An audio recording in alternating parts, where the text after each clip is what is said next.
नमस्कार दोस्तों, आज के स्टॉक लर्निंग में जानेंगे एक ऐसी स्टॉक को लेकर के जो कंपनियों को आपने देखा होगा, अक्सर देखा होगा। लेकिन आजकल मैं जब मार्केट में देखता हूँ, हमारी तरफ की बात कर रहा हूँ, हमारी मार्केट में तो शायद इसकी ब्रांड देखने को नज़र नहीं आती, लेकिन हम इसको रिसर्च कर रहे थे आखिर ये ब्रांड का कंपनी क्या है और इसमें क्या पोटेंशियल निकल के आती है। कंपनी का नाम हमने देखा तो इसमें देखने को मिला कि इंडोनेशियस लिमिटेड है और कंपनी का ब्रांड्स का नाम था नीपो, जो कि एक बैटरी बनाने वाली कंपनी थी।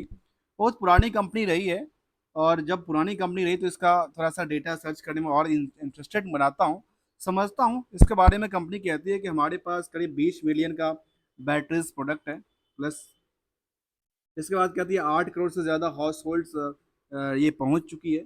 और इनका जो कह सकते हैं जो 1,000 प्लस इसके पास एम्प्लॉय है और 5 प्लस प्रोडक्ट कैटेगरी है इनको बैटरी को लेकर के। और कंपनी क्या करती है, इनके कैटलॉग्स में क्या क्या आती है, उनकी कहती है कि बैटरीज के अलावा ये मॉस्क्यूटर प्रोडक्शन भी बनाती है और टॉर्चेज बनाती है, एलईडी बल्ब बनाती है और इलेक्ट्रिकल आइटम्स भी बनाती है। इनोवेटिंग पर वे फॉरवर्ड की बात करती नज़र आती है। तो चलिए आज इसी स्टॉक की थोड़ा सा कंप्लीट स्टडी की तरफ चल देंगे, जिसको स्टॉक मार्केट में लिस्टेड है और स्टॉक की प्राइस में अभी करीब करीब देखा जा सकता है करीब 550 के आसपास है। तो क्या इसमें जो पोटेंशियल्स हैं, क्योंकि मन में क्वेश्चन आता है ना, तो ये जो प्राइस है ये क्या प्राइस ऊपरी सतह के लिए जाती है या सेम प्राइस जोन में ट्रेड करेगा या फिर निचली सतह के लिए घूमती नजर आती है। अब तीनों का कंक्लूजन लेंगे। पहले स्टेप बाय स्टेप हम एक एक एस्पेक्ट को जानने की प्रयास करते हैं। चलिए, जहाँ पे देखा गया कि बुक वैल्यू के बारे में कहते हैं 315 का और करंट मार्केट प्राइस ये 664 का, अर्थात ये हुआ फिलहाल प्राइस टू बुक वैल्यू कितना पे 1.79% टाइम्स के हिसाब से जंप कर चुकी है। अब आता है, एक तो था बुक वैल्यू, दूसरी बात करते हैं इंट्रिंसिक वैल्यू को लेकर के। इंट्रिंसिक वैल्यू वो चीज़ है जो कि कहते हैं कि अंदर लाइनिंग जो इनकी एसेट्स है उसकी वैल्यूशंस निकल के आती है। इस वैल्यू के हिसाब से देखें तो उसका हिसाब से क्या कहती है, तो ये कहती है 909 का, अर्थात इसको सीधे सीधे कहें राउंड ऑफ के फिगर में तो 3 गुणने की ज़्यादा, 3 गुणने के आसपास की है। अब एक सवाल आता है कि स्टॉक का पी क्या कहता है। स्टॉक का पी के बारे में कहती है बहुत छोटा सा है, कोई भीड़ भाड़ ही नहीं है। स्टॉक का पी कितना है, केवल 3.01 का। किसके बेसिस पे, ईपीएस के बेसिस पे। ईपीएस कहती है 192 का, अर्थात 192 रुपए का अर्निंग पर शेयर है। किसके बेसिस पे, फेस वैल्यू का आकलन करके देखें तो कहती है 5 रुपए का। तो 5 रुपए के जो नॉमिनल वैल्यू है वो कितना अर्निंग करके देता है, वो करके देता है 192 रुपए का। अब 192 रुपए का अर्निंग करके देता है, तो इंडस्ट्रियल के पी क्या कहता है, तो इंडस्ट्रियल का पी कहता है यहाँ पे 30 का। अर्थात सीधा सीधा देखा जाए यदि इसको इस रेशियो से चेंज करना है तो कितनी परसेंट चाहिए, और तो करीब करीब जो इसका पार्ट्स है वो करीब कितना परसेंट बनता है, ये केवल और 10% के आसपास बनती है एवरेज के हिसाब से। अभी मार्केट में क्राउड कितना है, केवल 10% है बाकी कंपनियों में, बाकी कंपनियों के अलावा। यहाँ पे इसमें 90% की भीड़ और हो सकती है। और यदि 90% की भीड़ बनी तो नियरली मैं कह सकता हूँ कि 900 से लेकर के 1,000 तक के आसपास ये आगे की मूवमेंट जा सकती है। जहाँ पे देखा गया कि इस साल में जो आगे की जो कि हायर साइड था वो 858 तक गया था और लो साइड की बात करें तो 397 तक गया था। इसका मतलब ये जो फिलहाल जो प्राइस है वो कहाँ पे ट्रेड करता नजर आता है, तो ये कह सकते हैं कि फिलहाल ये अपनी जो बॉर्डर्स हैं उससे निचली सतह पे कामकाज करती नजर आती है, यदि दोनों को एवरेज करके देखा जाए तो। कि इसके बाद आती है सवाल जो इंटरेस्टिक वैल्यू के आधार पे देखा गया, तो इनकी आरओसी के बारे में कहती है 8% का और आरओई के बारे में कहती है 4%। प्रमोटर्स की होल्डिंग की बात आती है तो वो कहते हैं 65% किसका, 75 लाख शेयर है यहाँ पे। 75 लाख शेयर में क्या कहती है, 65% होल्डिंग है। अब एक सवाल आता है कि अर्निंग पर शेयर तो काफ़ी अच्छा है, स्टॉक का पी भी काफ़ी अच्छा है, टारगेट भी हो फिक्स हो चुका कि यदि इसके हिसाब से यदि इंडस्ट्रियल के बाकी कंपनी से जंप करती है तो ये यहाँ पर जा सकती है। तो क्या इनके लिए कुछ और बनती है या नहीं बनती है, उसके लिए देखें तो कहती है डेट टू कोड जो कि 0.59 कहती है। क्या ये ऑफर बर्डन है, क्योंकि इसके लिए क्या करना है, इसके लिए रिकन्स्ट्रक्शन करना जरूरी है। और इतना ही नहीं, यदि हम करंट रेशियो का भी आकलन करेंगे तो वो कहती है 1.41 का। जो भी क्या करना जरूरी है, इसमें हम उधार सेल्स को लेकर के देखेंगे, जो क्या ऐसा सेल्स तो बुक नहीं कर दिया गया जिसकी वजह से ईपीएस तो काफी बढ़ के आ गया, लेकिन हो सकता है उसमें उधार सेल्स के अंदर रिस्क बनती नजर आए। डिविडेंड का ट्रैक रिकॉर्ड भी है 0.89% के आसपास का। आइए अगले कड़ी में चलते हैं और समझते हैं इसको लेकर के क्या कहती है स्टॉक को लेकर के। जो कंपनियां, एक बहुत पुरानी कंपनी 1972 में कंपनी बनी थी, और मार्केट में बैटरीज, टॉर्च, एलईडी प्रोडक्ट और इलेक्ट्रिक सीरीज और क्या मस्क्यूटर्स, क्यूटो बैट्स बनाती थी, ब्लेड्स वगैरह बनाती थी कंपनियां, जिसके स्टॉक में ये लगातार देखने को मिला, जो कुछ जो हिस्टोरिकल डेटा में अच्छी खासी थी, लेकिन फिलहाल यहाँ पे देखने को मिला जो यहाँ से लगातार यहाँ से ये गिरावट का संकेत देती नजर आई, लेकिन वो शायद गिरावट में सस्टेनेबिलिटी नहीं बनी है पिछले कुछ दिनों से। तो क्या इसके पीछे भी कुछ हिस्टोरिकल डेटा है?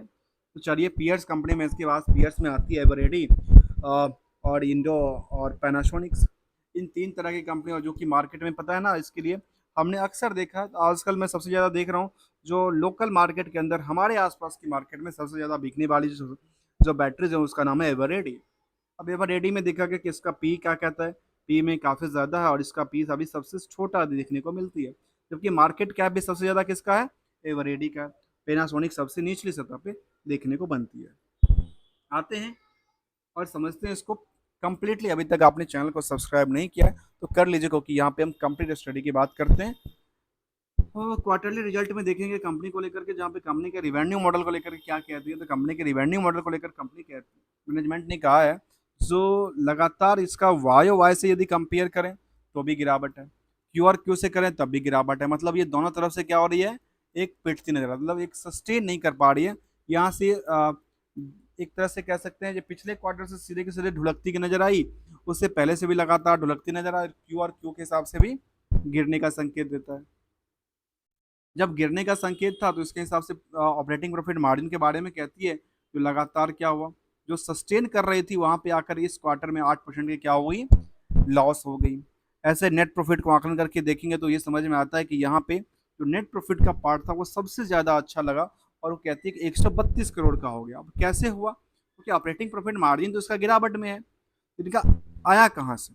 इन्होंने कहा कि हमारे पास अदर इनकम आती है, अदर इनकम 182 करोड़ का। अब ये क्या, अपनी फैक्ट्रीज को, अपने यूनिट्स को उन्होंने रेंट पे तो नहीं लगा दिया, या उनको लीज पे लगा करके उनकी रेंटल इनकम या बाकी इनकम तो नहीं जनरेट कर रहे हैं, जिसकी वजह से इनका नेट अपनी बिजनेस मॉडल कम हो गई, लेकिन जो अदर इनकम साइड था वो डेवलप कर रही है, जिसकी वजह से टोटल देखा गया कि 132 करोड़ का टोटल प्रॉफिट बना, जो कि अभी तक के सबसे हिस्टोरिकल डेटा में सबसे ज्यादा देखने को बनी। अर्थात ये कह सकते हैं क्यू आर क्यू में सबसे ज्यादा टॉप पे फिलहाल ये कारोबार किया है प्रॉफिटेबिलिटी के बेसिस पे। ईयरली डेटा बेसिस क्या कहती है? ईयरली डेटा बेसिस में देखा गया कंपनी को लेकर के जो मैनेजमेंट ने अपडेट दिया, उसमें कहती है कि वाई ओ वाई में क्या था, हमारा जंप था, और लास्ट जो 12 महीने की डेटा है उसमें कहती है हमने गिरावट था। जबकि ऑपरेटिंग प्रॉफिट मार्जिन को लेकर कहा कि हमारे पास क्या था, 5% के आसपास, क्योंकि पिछले क्वार्टर टू क्वार्टर गिरावट था, और वाई ओ वाई में हमारी जंप करती है। ईयरली बेसिस को यदि प्रॉफिटेबिलिटी टाइप में देखा जाए तो कहती है कि 150 करोड़ का, मतलब ये क्या गजब का इसका पोर्टफोलियो है, कि इनके पास अदर इनकम जो कभी कभी कुछ नहीं था, कहने का मतलब जो 18 करोड़, 15 करोड़, 10 करोड़ के आसपास हुआ करता था, वो 190 करोड़ के आसपास की आ गई अदर इनकम साइड में, जिसकी वजह से 150 करोड़ का क्या बनती है, प्रॉफिट बनती है। अर्थात ये कह सकते हैं टॉप ऑफ द, अभी तक हिस्टोरिकल डेटा में सबसे ज्यादा टॉप पे कारोबार करती नजर आती है। और जब टॉप पे कारोबार कर रही है, जो कि 150 करोड़ तक के आसपास प्रॉफिट बना रही है, तो क्या मार्केट में इनके पैसे भी फंसे हैं? क्योंकि ये तो एक दिखावा है, बस दिखावा के पीछे क्या जानना जरूरी है, जानना जरूरी है कि बैलेंस शीट को वो फिगर्स जो कि इनको क्या करता है, इम्पैक्ट और हिट करके रखती है। चार के चार इंडिकेटर में देखता हूँ जो कि हिस्टोरिकल डेटा के बेसिस बात करती है, उसमें कहती है कि कंपाउंडेड सेल्स लगातार जो ग्रोथ लेवल था उस लेवल पे बनी नहीं। कंपाउंड प्रॉफिट ग्रोथ की बात करती है, ये कहती है लास्ट एक साल में तो काफी अच्छा ग्रोथ कर गया, लेकिन पहले हिस्टोरिकल डेटा ठीक नहीं था। स्टॉक प्राइस सीजीआर की बात करती है, लोग लगातार कहते हैं 30 से लेकर के नियरली 20 से लेकर के 37% तक का एवरेज रहा है। Stock in the return on equity की बात करते हैं, जो कि लगातार एक निचली सतह पे कामकाज का, मतलब कुछ फिगर्स को इंडिकेट देती है, कुछ इसको इंडिकेट नहीं देती है। अब आते हैं इसको बैलेंस शीट को, जानने के लिए, क्योंकि यहाँ जो उन्होंने प्रॉफिट बुक किया, इस प्रॉफिट के पीछे हमें जानना जरूरी है बीएस को। बीएस में जानते हैं और क्या कहती है बीएस को लेकर के, जहाँ पे कंपनी ने क्या किया, कंपनी के पास जो कैपिटल था वो काफी नहीं था, केवल 4 करोड़ का कैपिटल है, लेकिन रिजर्व तो अच्छा खासा पड़ा हुआ है। रिवेन्यू, उसके बाद बोरेंस पार्ट को लेकर कंपनी ने कहा कि हमने 8 करोड़ का क्या किया, हमने लोन लिया। 8 करोड़ का लोन लेती है। जब लोन लिया तो लोन का यूटिलाइजेशन कहाँ करती है, तो लोन के यूटिलाइजेशन के लिए देखिए तो कहती है कि हमारे पास फिक्स जो एसेट्स है वो लगातार बढ़ गई, अर्थात यहाँ पे देखने को आई 226 करोड़ से 254 करोड़ हो जाती है। अब जब फिक्स एसेट्स इंक्रीज कर गई, और कुछ अपडेट की बात करें तो कहती है इनका रिसीवल्स की पार्ट को आकलन करके देखें, तो रिसीवल्स के बारे में कंपनी कहती है कि हमारे पास रिसीवल तो काफी ज्यादा है, 133 करोड़ का अभी भी रिसीवल्स पड़ा हुआ है। अब क्या रिसीवल्स है, अदर इनकम के साइड में रिसीवल्स की पार्ट की बात कर रही है, यदि इसको सेल्स की, इनकी खुद की सेल्स से आकलन करके देखें तो कुछ है ही नहीं। अदर इनकम साइड को देखें, लगता है अच्छा वो तो उससे 190 करोड़ के में लगता है ऐसा, 190 करोड़ में ये पैसा जो अदर इनकम का साइड था ना, वो फंसा पड़ा हुआ है 133 करोड़ का। वो 133 करोड़ की हिस्टोरिकल डेटा फ्रेम इनके पास पैसा, रिस्क फैक्टर क्या कहता है, तो रिस्क के लिए हम क्या करने वाले हैं, हम जानने वाले हैं रेशियोज को लेकर के। तो रेशियो के बारे में कहती है इनके पास पैसा देता है करीब करीब 3 महीने में, 3 महीने की इनका टाइम फ्रेम है जहाँ पे पैसा इनके पास आती है। तो कितना टोटल इनका था, करीब करीब 133 करोड़ के आसपास जो था, तो उसमें देखा गया कि टोटल यदि मार्केट में कितना, 641 करोड़ में कितना, 133 करोड़, 133 करोड़ क्या था, गेटेड पड़ा हुआ था। और प्रॉफिट के बेसिस में देखा जाए तो ये कहती है 15 करोड़ का। अब जब ये 15 करोड़ का कहती है, तो 15 करोड़ के प्रॉफिट में 130 करोड़ का क्या बनता है, उधार सेल्स बनता है, नजर आता है। तो वो क्या करता है, इनको इम्पैक्ट और हिट करके रखा। इसके लिए आपको क्या जानना जरूरी है, नेट प्रॉफिट मार्जिन जानना जरूरी है। आइए अगले कड़ी में जानते हैं इसको लेकर के, जहाँ पे इन्वेस्टर क्या सोचती है इसको लेकर के, इस कंपनी को लेकर के, जिसका नाम है नीपो बैटरी। और नीपो बैटरी केवल केवल बैटरी नहीं है, आजकल और भी इलेक्ट्रिकल आइटम्स बनाती है, चाहे वो लेडीज बल्ब की बात करें या फिर इसकी टॉर्चेज की बात, लेकिन टॉर्च तो चलता नहीं है आजकल जमाने के हिसाब से, कि इलेक्ट्रिफिकेशन के ज़माना है, तो टॉर्च कौन यूज़ करेगा, और टॉर्च वाली जनरेशन तो रही नहीं। अब तो जो जनरेशन है वो एलईडी बल्ब की जनरेशन चल रही है। तो चलिए इसको जानते हैं और अपडेट के साथ, और उस अपडेट में निकल के आती है इन्वेस्टर क्या सोचती है इसको लेकर के, तो जानते हैं। जहाँ पे एक कंपेयर और करने वाले हैं, आखिर सेंसेक्स के बेसिस पे इसका क्या रेशियो निकल के आता है, क्या सेंसेक्स से ज़्यादा परफॉर्मेंस करता है। तो कहावत है, जो इस कंपनी ने सेंसेक्स से जो है ना वो थोड़ा सा कम ही आकलन किया है, थोड़ा सा कम ही आकलन किया है, जहाँ पे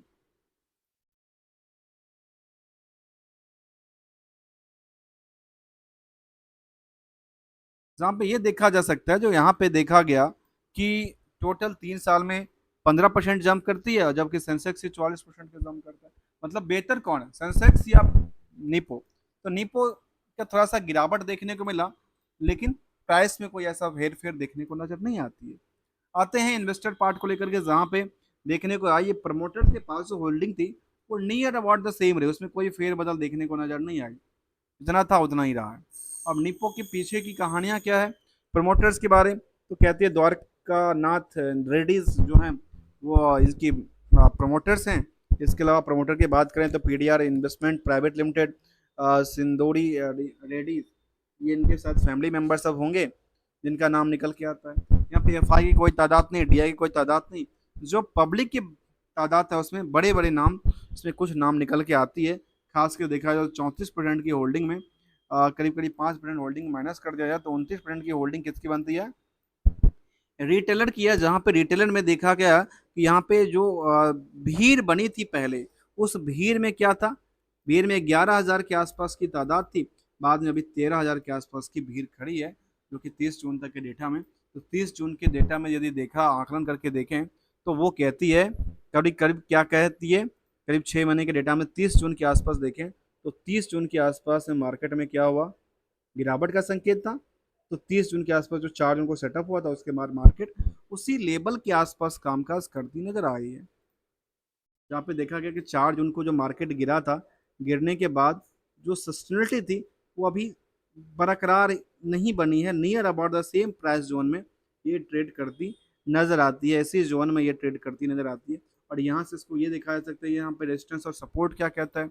एक महीने के चार्ट में देखा जाए तो इनकी लगातार जो सपोर्टिंग लेवल है वो नियर टू नियर ये देखने को मिलती है। और हायर टू हायर की बात करूँ तो जहाँ पे लगातार इसने सस्टेन किया था उस प्राइस को आकलन किया जा सकता है, जहाँ पे इनकी कुछ और इसी जोन है फिलहाल ये क्या कर रही है, अपनी ट्रेंडिंग बनती नजर आती है। हमने जानने का प्रयास किया नीपो को लेकर के, इसके बारे में और एक सेंटिमेंटल अपडेट की तरफ देखें तो कहती है कंपनी ने फिलहाल यहाँ पे अपनी कंपनी ने क्या दिया पता है, कंपनी ने ₹5 का डिविडेंड डिक्लेयर किया है। कंपनी ने ₹5 का payments of the final dividend की बात किया है, जो कि डेट ने और उसके लिए क्लोजिंग डेट की भी अनाउंसमेंट उन्होंने अपडेट कर दिया, जहाँ पे देखा जा सकता है कि अभी 19/9 को इनका फाइनल डिविडेंड करीब ₹5 का आने वाला है, जो कि पहले भी कंपनी ने करीब ₹5 का डिविडेंड दिया था और लगातार उन्होंने ₹5 का डिविडेंड की अनाउंसमेंट करती रही है। अब एक सवाल आता है कि इनके पास सेगमेंट वाइज कुछ डिटेल डेटा है कि नहीं देता है, तो सेगमेंट वाइज डिटेल में देखते हैं कुछ ऐसा अपडेट होगा, शायद हो सकता है सेगमेंट वाइज कोई डिटेल नहीं आता है। इसके पीयर्स में यदि पीयर्स ग्रुप को आंकलन करके देखें तो पीयर्स के बारे में कहते हैं, इनके पीयर्स में ज्योतिष लैब हैं, निपो के एवरेडी हैं, पैनासोनिक्स हैं, पैनासोनिक एनर्जी है। इन सबको कंपेयर किया जा सकता है आगे चल करके, यदि हम कंपेरेटिव बनाएंगे डेटा तो शायद इसको लेने का प्रयास करते रहेंगे। तो हमने जानने का प्रयास किया नीपो लाइफ को लेकर के, नीपो बैटरीज को लेकर के, जिसका लगातार जो ये पोजीशन था उसमें देखने को मिला जो वाई वाई में करीब रिवेन्यू ग्रोथ में डिक्लाइन कर गई, जबकि ऑपरेटिंग एक्सपेंस थोड़ा बढ़ गया और नेट इनकम में करीब 25,000% का क्या हुआ जंप करती नजर आई और नेट मार्जिन में करीब 27,000% की जंप कर गई। मतलब ये सब के सब क्या था, अदर इनकम सोर्स से था और अदर इनकम सोर्स में देखने को मिला था, ज़्यादातर चीज़ें इनका वहीं से सेटलमेंट होती नजर आई। तो यहाँ पे सवाल कंक्लूजन की तरफ देखें तो कंक्लूजन के बारे में कहती है, कंक्लूजन इसका क्या कहता है, कंक्लूजन के बारे में कहती है जिनका फंडामेंटल में कोई इशू देखने को नजर नहीं है एक्सेप्ट द डेटर्स को लेकर के, जो कि काफ़ी ज़्यादा रहा है और इसका टाइम फ्रेम बहुत ज़्यादा नहीं था। और जो इनकम सोर्स था वो इनकम सोर्स में क्या था, इनके पास अदर इनकम सोर्स रहा है, जो कि इनको नेट बिजनेस से नहीं इफेक्ट नहीं करता। और चार्ट इनके एवरेज वॉल्यूम के हिसाब से देखा जाए तो वो कहती है करीब फिलहाल ये थोड़ा सा अपनी मूविंग एवरेज से नीचे के कारोबार में करती नजर आ रही है। तब तक के लिए thank you so much for joining यार दोस्तों। हम बात कर रहे थे नीपो बैटरीज कंपनी को लेकर के।